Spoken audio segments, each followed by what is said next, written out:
Bismillahirrahmanirrahim. Assalamualaikum warahmatullahi wabarakatuh. Ketemu lagi dengan Asda Channel. Channelnya Tauhid Islam tetap yang terbaik. Tetap Islam yang terbaik. Oke, Iwan bin Allah.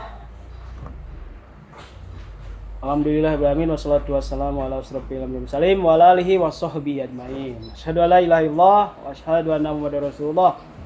Allahumma sholli ala Muhammad wa ali Muhammad kama shallaita ala Ibrahim wa ala Ibrahim fil alamin innaka Hamidum Majid. Kita panjatkan puji dan syukur kepada Allah Subhanahu wa taala. Sampai hari ini kita masih diberikan oleh Allah kekuatan dan kesehatan dan kemampuan. Sehingga kita masih terus bisa aktivitas, terutama mencari rezeki, bekerja, karena seorang laki-laki itu salah satu jihadnya itu adalah mencari rezeki untuk keluarga, anak istri, dan untuk dirinya. Dan tidak lupa ketika kita mendapatkan rezeki dari hasil pekerjaan kita, jangan lupa ada hak-hak orang lain di dalam rezeki kita. Sisihkan sebagiannya, keluarkan infaknya dan sedekahnya. Oke, tidak lupa juga mari kita selawat serta salam semoga tercurah dan terlimpahkan kepada junjungan kita Nabi besar Nabi Muhammad sallallahu alaihi wasallam.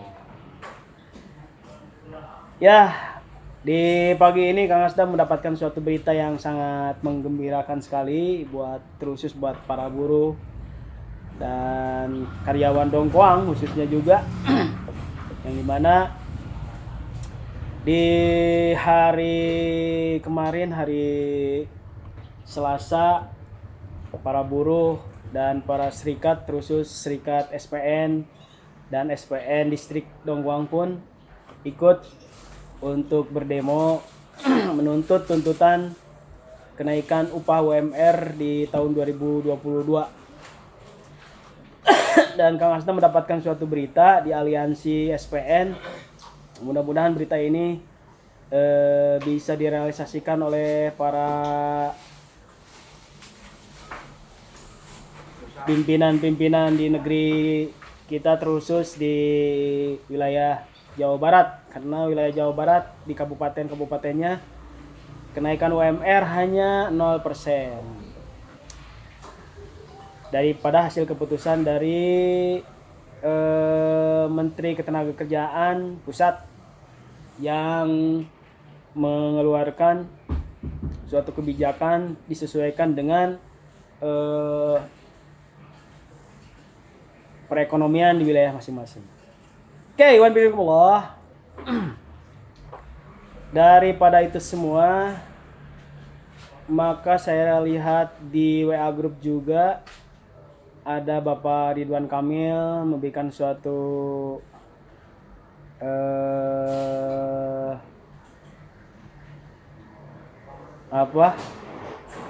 kebijakan-kebijakannya hasil daripada tuntutan-tuntutan dari para buruh dan serikat yang dimana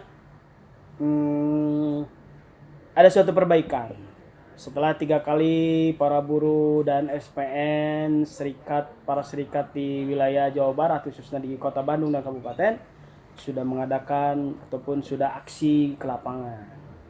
Mungkin mudah-mudahan di yang ketiganya kemarin didengar oleh Bapak Ridwan Kamil, dan Ridwan Kamil itu saya lihat di WA Group memberikan suatu statement yang katanya, mudah-mudahan ini benar nyatanya, bukan suatu hoax.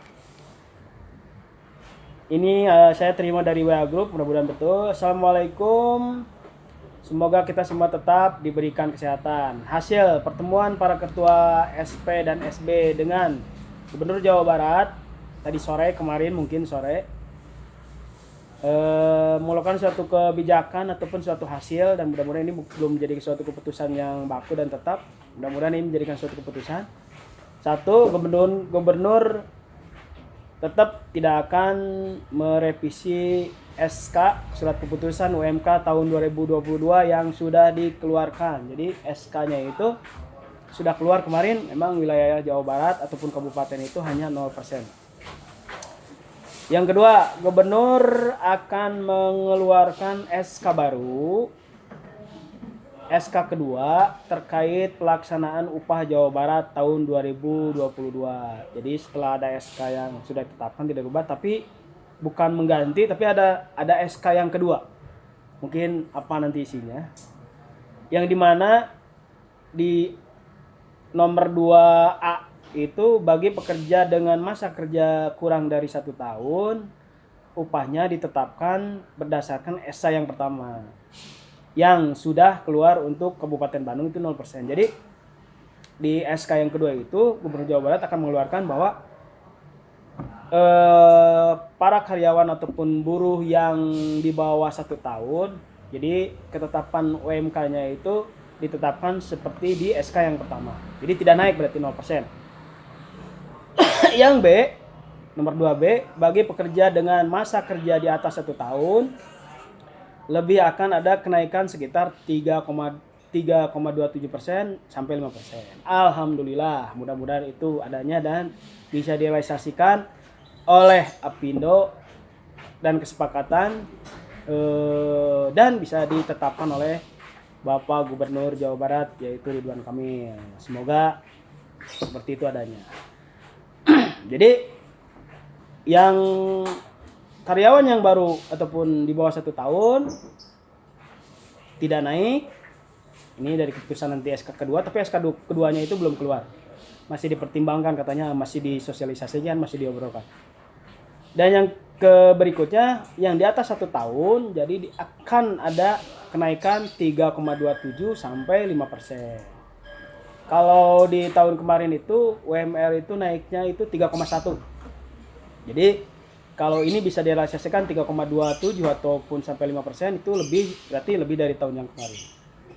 Oke, walhamdulillah. Yang ketiga, keputusan dari hasil kemarin diskusinya ataupun berkumpulnya gubernur dan para serikat. Yang ketiga, pemerintah akan memberikan sanksi. Ini. Pemerintah akan memberikan sanksi kepada pengusaha yang tidak melaksanakan ketetapan Diktum 2.B. Jadi apabila ada nanti surat keputusan yang keduanya sudah keluar, terus perusahaan tidak melaksanakannya, maka akan ada suatu sanksi. Itu yang tadi menaikkan dari yang 1 tahun karyawan. Catatan tambahan. Ini ada satu catatan tambahan. Satu, terkait keputusan gubernur di atas masih belum disepakati oleh para ketua SP, SB Jawa Barat, masih dipertimbangkan. Jadi mari kita berdoa sebagai buruh, sebagai karyawan untuk supaya bisa ditetapkan. Karena masih belum disepakati oleh para ketua SP dan SB Jawa Barat, masih dipertimbangkan. Mudah-mudahan hari ini bisa keluar suatu kebijakan dan keputusan. Yang kedua, terkait sanksi bagi pengusaha yang tidak melaksanakan SK kedua, draftnya akan disusun oleh Kadis Naker Provinsi Jawa Barat bersama para ketua SP dan SB Jawa Barat malam ini. Berarti malam ini. Karena informasi ini saya terima tadi dari pagi, berarti malam ini, malam Rabu, malam Kamis, hari Rabu, bertepatan dengan finalnya Timnas dengan Thailand. Jadi mungkin para pengurus dan pimpinan yang bertanggung jawab berkumpul membicarakan. Yang ketiga, malam ini akan ada rapat lanjutan bersama para ketua SP dan SB membahas usulan gubernur terkait SK kedua yang akan dikeluarkan gubernur. Mari kita kawal lah. Kita kawal, mudah-mudahan menjadi keputusan yang baik bagi kita semua sebagai karyawan dan bagi perusahaan juga. Dan bagi kita menjadi berkah. Yang keempat, informasi besok ada aksi lanjutan atau tidak akan diumumkan nanti malam ataupun besok pagi. Jadi tergantung. Ketika malam ini ada suatu keputusan yang baik, mungkin tidak ada aksi. Terima kasih. Salam, tetap semangat, tetap siaga, aksi, salam juang. Itu mungkin hasil daripada informasi saya dari para pengurus SPN terutama di wilayah Kabupaten Bandung. Mudah-mudahan bisa direalisasikan Allah hasil keputusan-keputusannya, dan mudah-mudahan malam ini para pimpinan yang bertanggung jawab berkumpul dan menghasilkan suatu keputusan-keputusan yang baik bagi kita semua. Oke, itu. Dan yang paling penting, sebelumnya kopi Ababil dulu. Sponsor by kopi dulu. Bismillahirrahmanirrahim. Manyos. Itu informasi Kang Asda di pagi tadi yang didapat di WA Group, terusus di WA Group karyawan dan buruh Dongkang. Dan mudah-mudahan bisa direalisasikan, dan mudah-mudahan paling penting kita tetap bahwa yang akan merubah segala sesuatu, yang membolak-balikan hati manusia adalah Allah. Maka kita lebih dekat lagi kepada Allah, meminta yang paling penting kepada Allah. Itu yang paling penting. Karena keyakinan itu akan mendapatkan sesuatu keberhasilan. Yang penting yakin dulu. Yakin, berusaha, ikhtiar, dan berdoa. Apabila dalam salah satu itu kita ragu, maka susah untuk tercapai. Sering berdoa, ikhtiar maksimal, tapi keyakinan kita kurang, tetap malah Allah itu akan menilai kita semua umatnya ataupun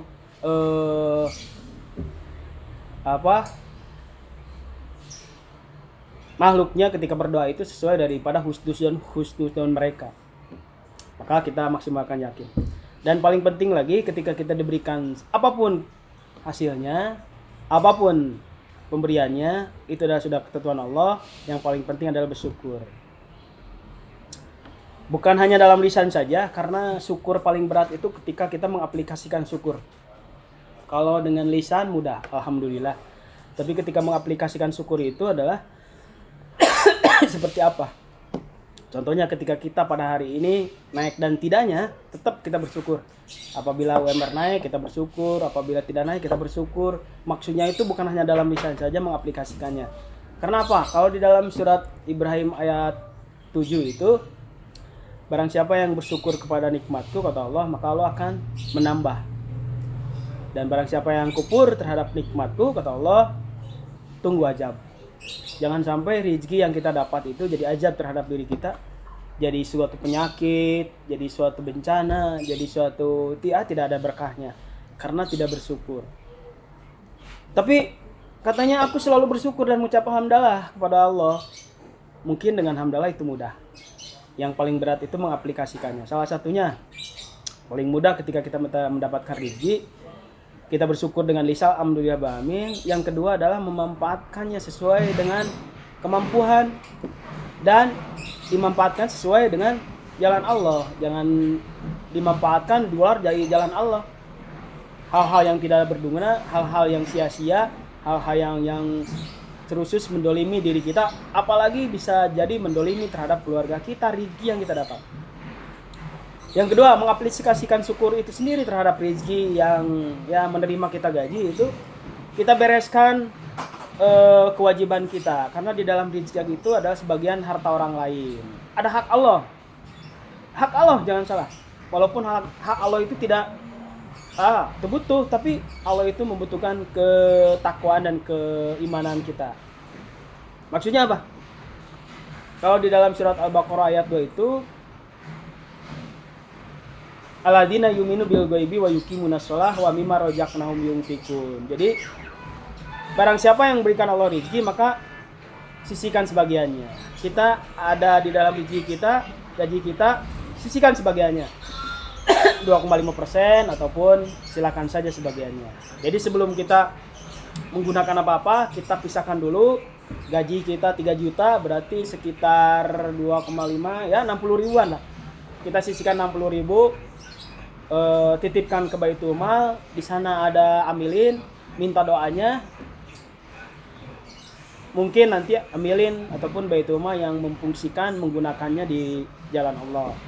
8 asnaf. Itu salah satu bukti ataupun mengaplikasikan syukur rezeki kita. Kalau dengan lisan itu mudah syukur, alhamdulillah. Manuk beo, manuk lakbat, manuk burung, binatang pun gampang ketika mengucapkan alhamdulillah, tapi mengaplikasikan yang paling sulit. Yang berikutnya, ketika kita mendapatkan rezeki, kita mempunyai kewajiban lagi, yaitu membayar hutang. Karena jangan sampai kita lupa terhadap hutang kita. Kenapa apa? Dampaknya itu untuk memperpanjang kita silaturahmi ketika kita gampang untuk membayar hutang, dan jangan sampai hutang kita itu terbawa ke akhirat. Karena akan menjadikan suatu penghalang bagi kita semua, bagi kita untuk melangkahkan kaki ke dalam surga itu sendiri. Oke. Ngopi dulu, guys. Ya, kita lanjutkan lagi. Jadi mudah-mudahan tetap segala sesuatu itu Allah yang menentukan. Tapi kata Allah, kami tidak akan pernah merubah suatu kaum apabila kaum itu tidak ingin merubah diri sendiri. Jadi segala sesuatu itu harus dirubah oleh diri kita sendiri. Ya, kalau di dalam dalil itu ada manjada wajada. Barang siapa yang bekerja keras, maka dia akan mendapatkannya. Kita jangan terlalu melihat orang lain. Mungkin kita yang kurang, karena Allah telah menetapkan kepada setiap makhluknya rezeki masing-masing. Yang penting syukur. Rumusnya adalah syukur. Syukur itu bukan berarti banyak, bukan berarti sedikit, tapi bermanfaat dan barokah. Yang paling penting dari semua itu adalah keberkahan. Banyak menjadi penyakit, nauzubillah min dzalik. Sedikit apalagi menjadikan kesulitan. Cukup sementara sekian.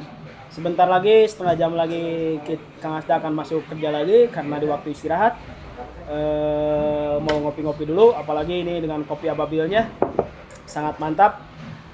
Kopinya orang mukmin, orang Islam, produk muslim yang sejati. Sehat bagi badan kita. Cukup sekian.